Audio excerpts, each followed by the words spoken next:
مینا سے عرفات جانے کا طریقہ کیا ہے، عرفات میں جب قیام کریں تو وہاں کے ضروری کام کیا ہیں، اسی میں ہم بات کریں گے کہ وقوف عرفہ کیا ہوتا ہے.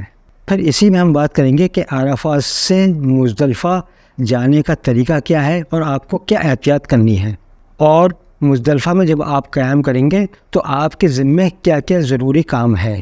تو آج ہم بات کریں گے سیکنڈ ڈے آف حج، یعنی کہ حج کے دوسرے دن کے کیا کیا ذمہ داریاں ہیں آپ کے اوپر، اور کون کون سے سفر آپ کو کرنے ہیں اور ان کی باریکیاں کیا ہے. ویڈیو پورا دیکھیے گا، بہت امپورٹنٹ ویڈیو ہے یہ، اور اگر آپ نے مس کر دیا تو آپ بہت کچھ مس کر دیں گے. سب سے پہلے ہم بات کرتے ہیں کہ مینا سے عرفات جانے کا طریقہ کیا ہے. دیکھیں، ہو سکتا ہے کہ آپ کو وہ 8 ذی الحج کی رات میں لے آئے ہوں عرفات، یا 9 ذی الحج کی فجر کے بعد لے کر آئیں. تو اگر آپ 8 ذی الحج کو عرفات آ چکے ہیں تو آپ کو فجر پڑھنی ہے عرفات میں، ظہر پڑھنی ہے، عصر پڑھنی ہے، مغرب نہیں پڑھنی. اگر آپ 9 ذی الحج کو آئے ہیں، فجر کے بعد آئے ہیں، تو آپ کو ظہر پڑھنی ہے اور عصر پڑھنی ہے. اب دیکھیے، آپ عرفات میں آ گئے، اب آپ تصور کر لیجئے کہ آپ کہاں آ گئے ہیں.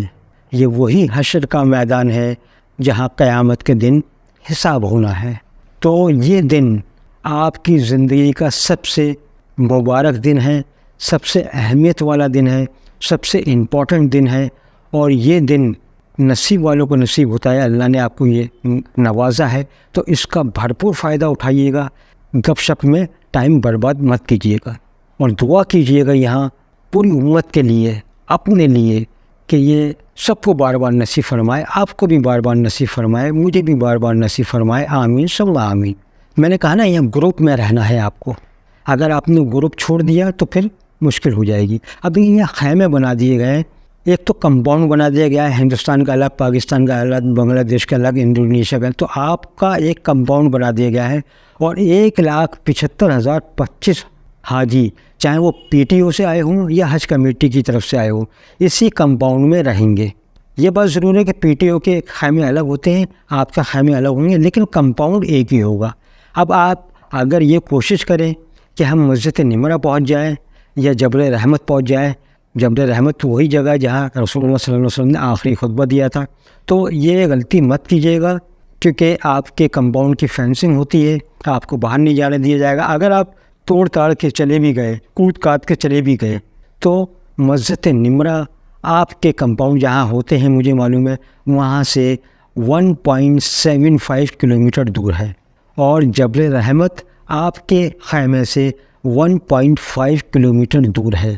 اور عرفات کے دن سورج بالکل سر کے اوپر ہوتا ہے، بے انتہا شدید گرمی ہوتی ہے. ہم نے بھی لاسٹ ایئر کوشش کی تھی کچھ ساتھیوں کے ساتھ کہ لاؤ چلو، ہمارے ساتھی جو ہیں وہ جو پہلی بار گئے تھے وہ خواہش مند تھے. ہم نے کہا تو وہ گرمی بہت ہے، نہیں جا پاؤ گے، لیکن وہ نہیں مانے، کیونکہ احرام کی حالت میں افسر ڈھک نہیں سکتے. لیکن وہ لے کر گئے، مشکل سے 100 قدم چلے ہوں گے. انہوں نے کہہ دیا حاجی صاحب ہم نہیں جا سکتے، آ جائیے. یعنی سر پہ ہمیں پانی ڈالنا پڑ گیا، اتنی شدید گرمی ہوتی ہے. تو آپ بھی کوشش مت کیجیے گا. مینا سے عرفات جانے کا طریقہ آپ کو معلوم ہی ہے. جو میٹرو سے سفر کریں گے وہ میٹرو سے جائیں گے، جو بسیں سے سفر کریں گے وہ بس سے جائیں گے. اور اپنا مینا میں کوئی سامان چھوڑ کے مت آئیے گا، سب سامان لے کر آنا ہے. سامان غائب ہو گیا تو کسی کی ذمہ داری نہیں ہے، کیوں؟ وہاں پر لیبر ہوتی ہے، وہ ہر طرح کی ہو سکتی ہے. تو ذمہ داری آپ کی خود کی اپنی ہے سامان کی، آپ اپنا سامان لے کے چلیے. اس لیے میں نے کہا تھا کہ ہینڈ بیگ 5 یا 6 کلو سے زیادہ نہیں ہونا چاہیے. آپ اپنا بیگ ساتھ رکھیں، اور طریقہ میں نے بتا دیا کہ کیسے آنا ہے. میٹرو سے آنا ہے تو پھر میٹرو پہ سفر کیسے کرنا ہے میں پچھلی ویڈیو میں بتا چکا ہوں. اب عرفات میں جب آپ قیام کریں گے تو وہ ضروری کام کیا ہے جو آپ کو کرنے ہیں، کیونکہ آج 9 ذی الحج ہے، یعنی کہ حج کا دن. یہ حج کا دن ہے، آج ہی حج ہے، 9 ذی الحج. تو اس دن کو میں نے پھر تاکید کر رہا ہوں، ضائع مت ہونے دیجیے گا. اب اگر آپ اپنی باتوں میں مشغول رہیں گے تو یہ دن آپ ضائع کر دیں گے. اس میں آپ کو لیکوڈ ڈائٹ زیادہ لینی ہے، کھانا بھی ملے گا وہاں پر، اور مٹھا ملتا ہے، دہی ملتا ہے، اس کا زیادہ آپ کھائیے گا. آئس کریم ملتی ہے وہ بھی کھائیے گا. لیکوڈ ڈائٹ پہ زیادہ رہیے، اور خیمے ایک جیسے ہوں گے. اپنی ہجنوں کو واش روم سے اپنے خیمے کے راستے دکھا دیے گا, مارکر سے نشان لگا دیے گا, یا قطرے نے باندھ دیتی ہے ہجن, وہ کر لیے گا. لیکن گروپ میں رہنا ہے آپ کو. اگر واش روم بھی جائیں تو گروپ میں جائیں, اور کہیں اگر جانا بھی ہے تو گروپ میں جائیں, گروپ نہیں چھوڑنا ہے آپ کو.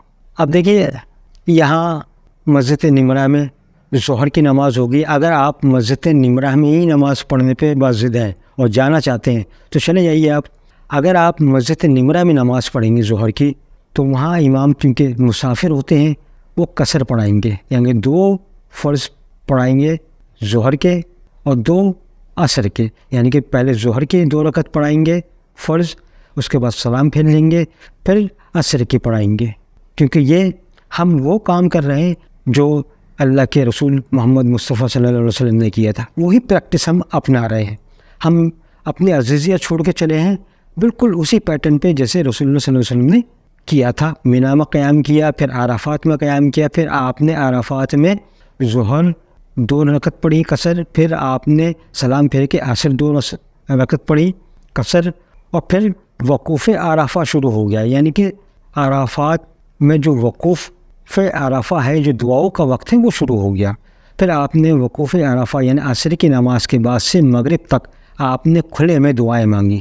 تو اگر آپ مسجد نمرہ میں جا رہے ہیں تو آپ ظہر کے ساتھ عصر پڑھیں گے, پھر وقوف عرفہ شروع ہو گیا, کھلے میں آپ کو دعائیں مانگنی ہے, پھر خیمے میں آ جائیے, پھر باہر چلے جائیے.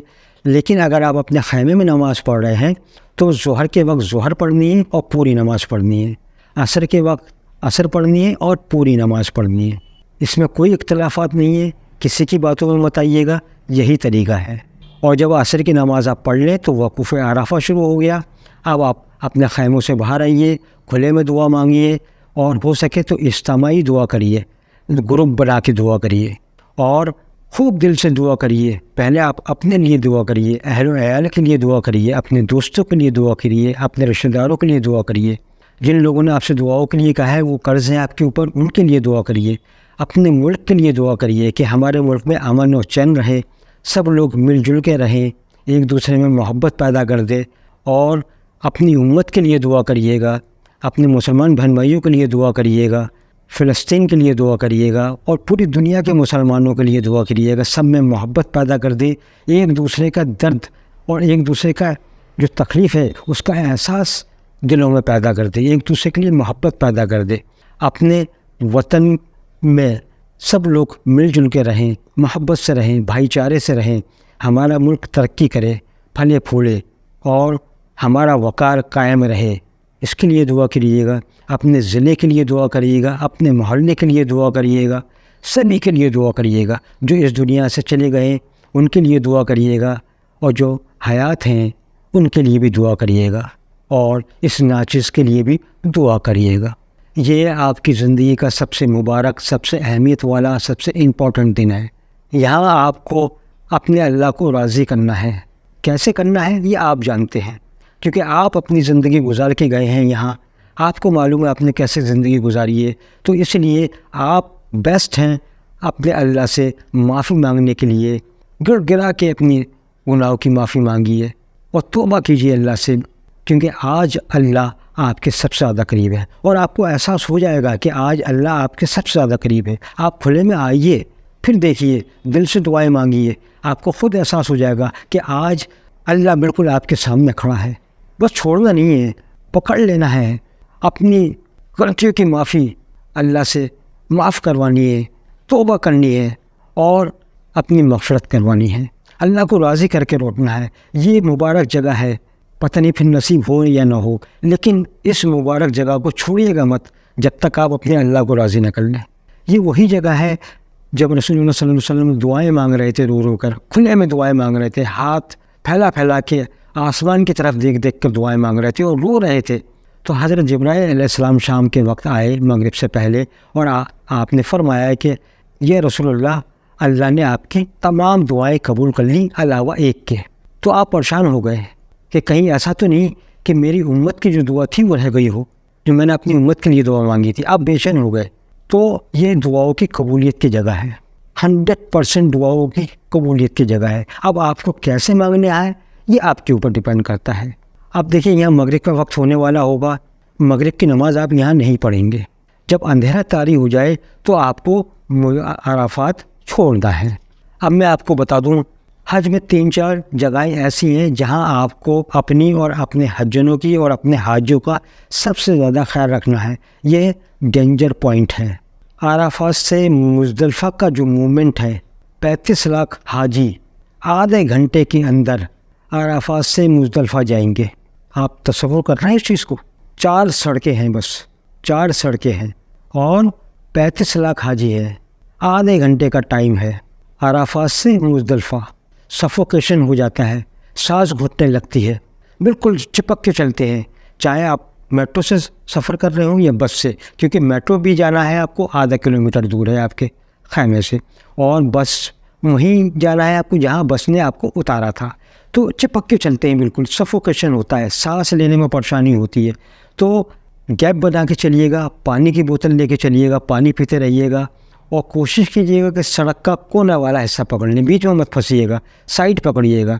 اور یہ بہت امپورٹنٹ پوائنٹ ہے عرفات سے مزدلفہ، اس میں آپ کو اپنی اور اپنے تمام حاجیوں کی بہت احتیاط کرنی ہے۔ میں بار بار زور دے رہا ہوں چیز کے اوپر، یہ بہت احتیاط کی جگہ ہے، کیونکہ سب سے زیادہ حادثے یہیں ہوتے ہیں، سفوکیشن کے، بے ہوش ہو جاتے ہیں لوگ، گر جاتے ہیں زمینوں پر، اور جب زمین پہ گر گئے تو پھر حاجی چڑھ جاتے ہیں تو ہاتھ پہ تو ٹوٹ ہی جاتا ہے۔ تو بہت خیال کرنا ہے، خاص طور سے بزرگ حاجی اپنا خیال کریں، جوان لوگ ان کا خیال کریں۔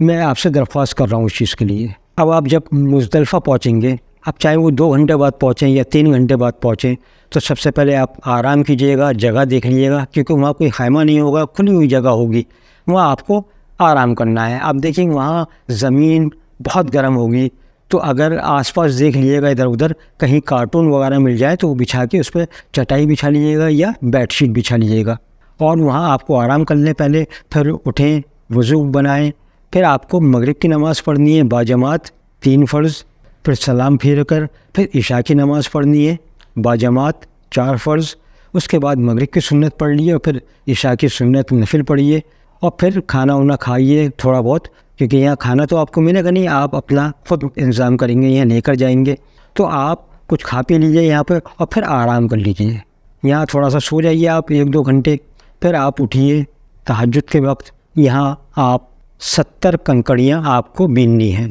چھوٹی کنکڑیاں بینیے گا چنے کی برابر، زیادہ بڑی نہیں نہ زیادہ چھوٹی کنکڑی اٹھائیے کہ اگر آپ اس کنکڑی کو تھرو کریں تو وہ کم سے کم 10 فٹ چلا جائے، اتنی چھوٹی بھی نہیں ہونی چاہیے کہ وہیں گر جائے، تو چنے کی برابر کنکڑی آپ اکٹھی کریں 70 کیوں یہ میں آگے بتاؤں گا آپ کو۔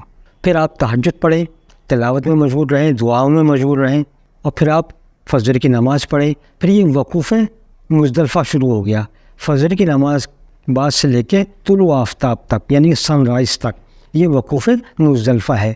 تو یہاں آپ دعا مانگ رہے تھے، آسمان کی طرف منہ کر کے ہاتھ پھیلا کے کھلے میں دعا مانگ رہے تھے، تو حضرت جبرائیل علیہ السلام پھر آپ کے پاس آئے کہ یا رسول اللہ، جو آپ کی ایک دعا عرفات میں رہ گئی تھی اللہ نے اس کو یہاں قبول فرما لیا، تو یہ بھی قبولیت کی جگہ ہے، اس لیے آپ یہاں دل کھول کے دعائیں مانگیں، سب کے لیے دعائیں مانگیں۔ اور پھر اب آپ کو جب سورج طاری ہو جائے، سورج آ جائے، روشنی ہو جائے، پھر آپ کو مزدلفہ سے نکلنا ہے۔ تو یہ ہو گیا پوری ڈیٹیلڈ سیکنڈ ڈے آف حج، یعنی حج کے دوسرے دن کی اسٹیپ بائی اسٹیپ ترتیب کیا ہے اور آپ کے اوپر کیا ذمہ داریاں تھیں۔ اب آگے بڑھنے سے پہلے میں آج تک کا آپ کو اپڈیٹ دے دوں، ابھی تک 398 فلائٹس ہندوستان کے الگ الگ امبارگیشن پوائنٹ سے ہندوستان آ چکی ہیں، اور مکہ میں تقریباً 1,15,310 حاجی آ چکے ہیں، اور مدینہ میں تقریباً 1,075 حاجی ابھی موجود ہیں، اور 14 حجاج کرام اس دنیا سے رخصت کیے گئے ہیں۔ اللہ ان کی مغفرت فرمائے اور جنت میں اعلیٰ سے اعلیٰ مقام عطا فرمائے۔ ان کی مغفرت کے لیے آپ بھی کمنٹ باکس میں آمین ضرور لکھ دیجیے گا۔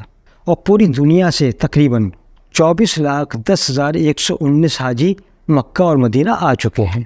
تو یہ تھا حج ٹریننگ اسٹیپ بائی اسٹیپ، حج ٹریننگ پارٹ 13، اس میں ہم نے ذکر کیا حج کے دوسرے دن کا۔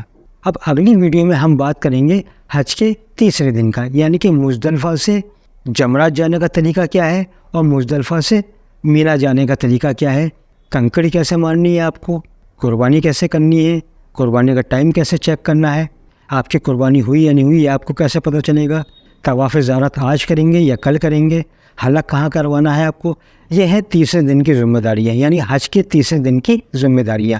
یہ ہم اگلی ویڈیو میں بات کریں گے.